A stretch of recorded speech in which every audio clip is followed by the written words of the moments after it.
film about all the participants of a certain night about 25 years ago when something happened to our friend Henry Burstyn.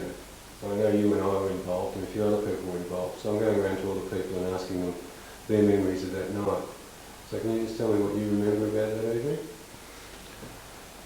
We decided to have a little bit of a fun with Henry, and we invited him for a ride. There was yourself, Bob Lettet, Henry. Can you explain who Bob Lettet was? Because I don't need to. Bob Lettet was a friend of mine that we invited to the camp to teach us judo and self-defense. He's a black belt in judo, and I believe he was Australian champion in judo at the time. And he came along to teach us the art of self-defense in judo. He was a big chap, fairly heavy, and very strong. We decided we were going to teach Henry a lesson. I can't remember exactly what the lesson was about, but with Henry it's not difficult to imagine why. And we took Henry in my car and we drove down the Ballarat Road, and at some stage we stopped and we got Henry to strip down to his underwear, I think just his underpants, and we let him loose and told him to find his way back to camp.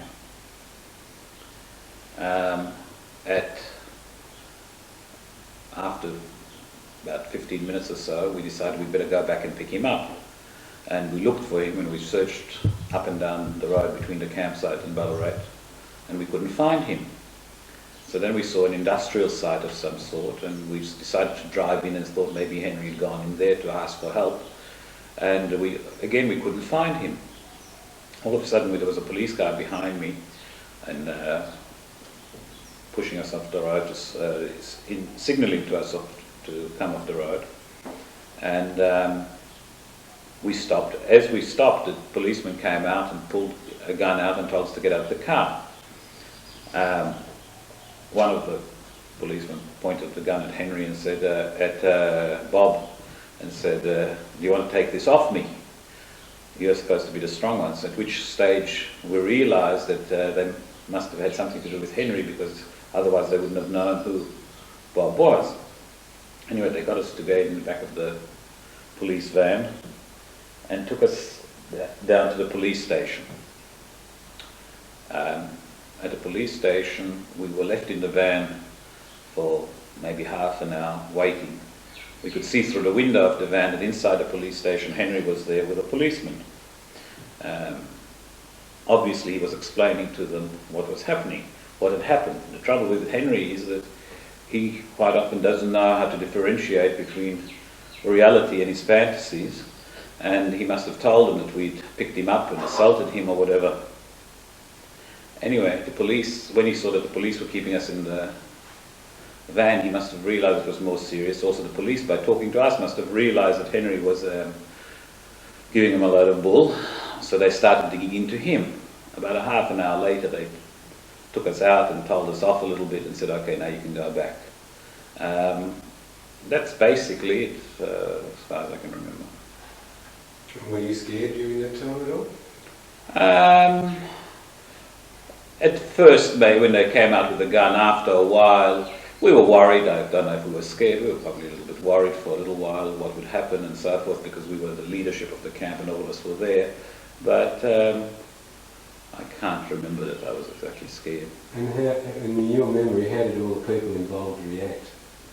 Well, we all sort of dug into Henry afterwards. No, during the time that we were During the time, Bob was sort of saying how he could pull out there were sort of wires in the back of the van, how he could pull it out and knock the door open, and this. We were all sort of talking about what we could do or what we should do and what we would do to Henry and how we would fix him up. But I think generally there was no great anxiety from what I can remember. And were you upset with Henry? One can't exactly get upset with Henry because one never takes him too realistically. So. But at the time? Yes, we all were, because, we thought, oh, well, who knows what he told them.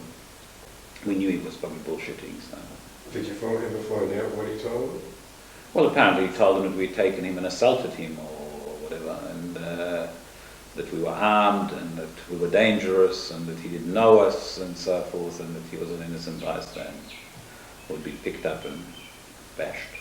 And what happened after we got back to the camp? I can't remember. Okay, is there anything else you can remember about the evening? No, but it was memorable and good fun. At least today it seems so. Okay, thanks. We'll see how it came out.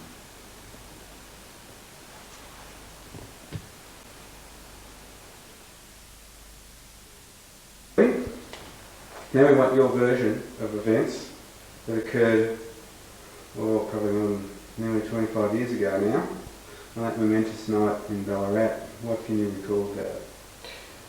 I remember that, I can't remember the reason, but we decided to get Henry. I think it was because he was being a general pain and was big noting himself rather too much, and we thought it was about time to cut him down a peg or two. So one night, a group of us went to his tent or his hut and bundled him out and into Rafi's car. It was Bob Lettet, John Goldlust, Rafi, and myself who did the job. So we took Henry into Ballarat, stripped him of his clothes, leaving him with his socks because otherwise his feet were going to get cold, and his underpants, and said, "Goodbye, Henry, see you back at camp." Then we went for a little drive, and we had a discussion in the car about what we should do, and decided in the end, I think against my dissenting voice, that we should pick Henry up and take him back. So we drove slowly looking for him. There was a police car in front of us on the road back to the campsite. The police car was driving very, very slowly, so I think it was Rafi driving. We overtook it, and then the siren blared, and they pulled us to the side of the road and came out with their guns drawn, and I think had us come out of the car, put our hands in the air, and pretty quickly put us into the back of the police van. I remember they said at some, I think it was when we got to Ballarat, they said, "Which one of you is who's the karate expert?" So Bobby Lettet modestly raised his hand, and they said, "You want to try anything, big boy?" And Bobby declined. We waited for about an hour in the van. Then we were brought inside. By this time, Henry had told the truth. His earlier story had been that he'd been driving his own car, and it had been taken by a group of louts, namely our good selves. So the police took us inside and warned us that if we ever divulged what had happened, we'd be in big trouble. And then they finally let us go in the early hours of the morning. And what do you recall about the atmosphere of all of us when we were in the van? Most of us were talking big, we'll tell my father about this, we'll make them pay. Name names, who was talking big? I think Rafi from memory had the biggest voice. Bobby, as I remember, didn't say much at all. He just sat there very, very quietly, which was interesting because Bobby was by far the toughest of us. And in some ways he had the least at stake. He wasn't too worried, I don't think, but he didn't say much. Rafi made some pretty wild allegations, and I think John Goldlust was shitting himself. And what was Louis de Vries doing? I don't think Louis de Vries said very much either. Well, how did he feel? He was feeling nervous. And what about inside the police station? Do you remember any of the discussion that went on there between the four accused in the police room? They found out that we were students, and they told us that police all around had been alerted, and we had caused a great deal of trouble, and we should never do such a thing again, and if we publicised this back in Melbourne, they would get us. Yes, so we've got to be careful where this video goes, haven't we? I think we should send a Guys, copy to the television station in Ballarat. I was thinking of trying to find that policeman going up and interviewing. I don't remember his name. What about after they released it? Do you remember what the atmosphere was between the various participants there? My memory is that it was pretty jovial, and we realised that Henry is a person of whom you cannot get the better. Whatever you try to do to him, some way in his devious way, he will squirm out of it. I'm being very careful in what I say, lest he sue me. Is there anything else that you remember about the incident that you think is worthy of retelling at this point? No, Okay. Well, thanks very much, mate. you're welcome.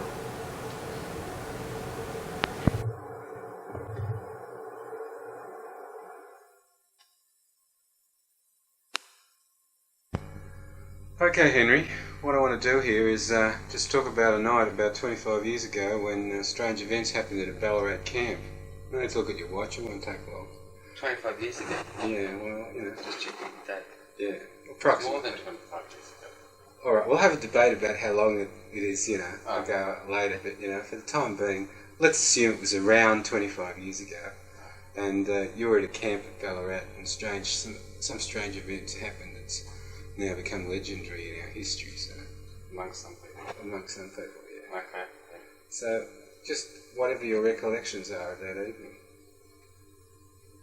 That's actually strange because when you said you were going to come and do that earlier on today, I sat down and thought about it and really tried to remember what I actually remember Mm-hmm.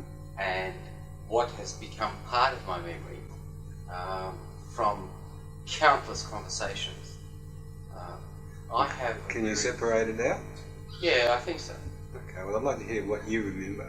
Well, what I was starting to say before you interrupted me was this, that I have a visual memory, and I have about 5 images, very clear images, visual pictures. But I suppose I'll leave those to the end. Just succinctly, Yeah, succinctly. I was going to get to that.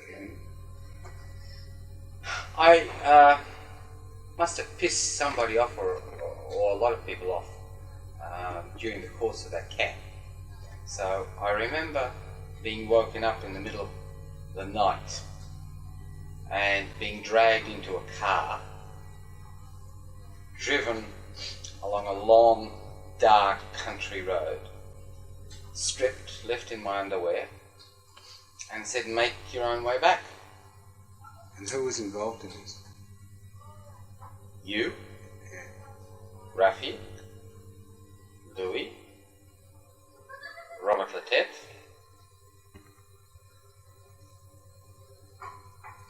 that's it, and me. And what did you make of all this? What do you mean? What did you think was going on?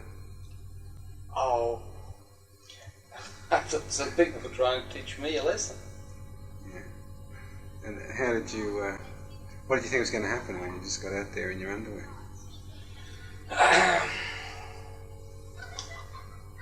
Well, several thoughts, I suppose, went through my mind at the time. Number one, to change that situation, that's vis-a-vis the underwear. And the second, to obtain satisfaction for the indignity. Satisfaction as opposed to revenge. Satisfaction is when I feel good. So what did you do? What did you do? Well, to... firstly, my first problem was to remedy the situation vis-a-vis me and cold and underwear. So when I was left on the side of the road, I began running, I don't know where or to what, until I saw a light. I ran to the light, I don't remember if it was a farmhouse or a factory or some sort, and I got there and there's a fellow there, and he thought that I'd been caught in delicti, so to speak. Flagrante delicti. Flagrante delicti, so to speak. And, well, I didn't want to disillusion him. He gave me some coffee, wrapped a blanket around me, and asked me to expound. Well, I didn't like his story about being caught in bed with some woman. That wasn't at all dramatic. But more importantly, it wouldn't achieve my ends, namely, to obtain satisfaction. So, I told him that I had been waylaid on the side of the road by a group of nasty fellows who stole my car and taken my clothes and left me there.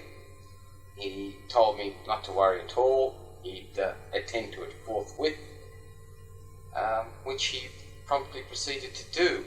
He called the cops. Not really sure exactly what happened afterwards, but my next real recollection is speaking to some inspector from the Ballarat Police or some associated group to whom I'd related the whole story. And he What told was your story at that point? the same. The same. The same.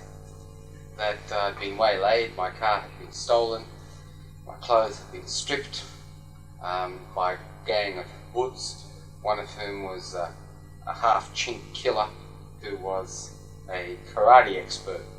And I told the police to watch him because he was really mean.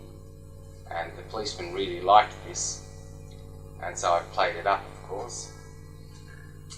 And he said that he'd had the roads blocked, and there'd been a lot of that going on in the area for a little while, and he was going to put a stop to it. They bundled me into a car, and we were driving along, and over the radio came the news that they'd found the car, and they'd found the people in it, and we were proceeding to that point, and I would now see how justice was administered in the backwoods of Ballarat. So how did they know the car that we were in? I described it or gave the registration number. Whose car was it? Raffy's. Raffy's. Oh, then I must have known the rego number, or the car, or the colour. Yeah, so they proceeded to, with you in the car, to this vehicle that they had been observing. What I recall next is pulling up at the side of the road, this car being stopped. Can't remember how many policemen were around, but I saw some faces, yours amongst them, in the car, looking rather worse for wear. Raffy made a face at me. I think they were pulled out of the car, and the next thing I remember quite distinctly was the copper saying, "Okay, who's the kung fu expert? Who's the judo king here?"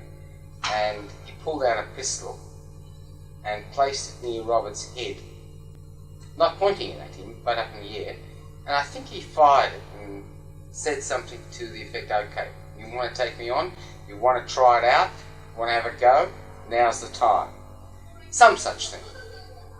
And the next thing I remember is them being bundled off, that is you, and the rest of you being bundled off into the back of a paddy wagon and driving into town or to the police station or to the cells. And how did you get back? I was in the police car, with a blanket still wrapped around me, being given hot coffee and sandwiches. And what happened when you got back to the police station? I was in a room somewhere. Again, being given hot drinks and something to eat. I still think I had a blanket around me, or I had some clothes. No, I don't think I had clothes at that stage. I still think I had a blanket. And the copper came back and he said, "Are you sure," or words to that effect, that, your version is right? And I said, "Why?" And he said, "Well, the story they're giving us is that they're a bunch of uni students and you're all out at some camp, and this is some sort of uni prank." And I said, "Well, go try them again." And he did, and he came back. I said, "Well, actually, there are some amendments I'd like to make." At that stage, I think my credibility with him was shot. And how did you expect to get away with this? I mean, how did you expect that serious repercussions wouldn't occur to you for telling such a story? Didn't that occur to you? It did. But it must be several things must be remembered. Number one is he was a participant. Here they were. I mean, they didn't make proper inquiries at the beginnings. They went off on what I told them. I didn't think that they'd really want to have all this come out. Secondly, initially I really was the aggrieved party, and all I did was remedy that situation. I didn't really think that I had terribly much to worry about. Thirdly, if I did, and if it came to pass that I did, I always felt that I could talk my way out of it or handle it. And how did he respond after you amended your story?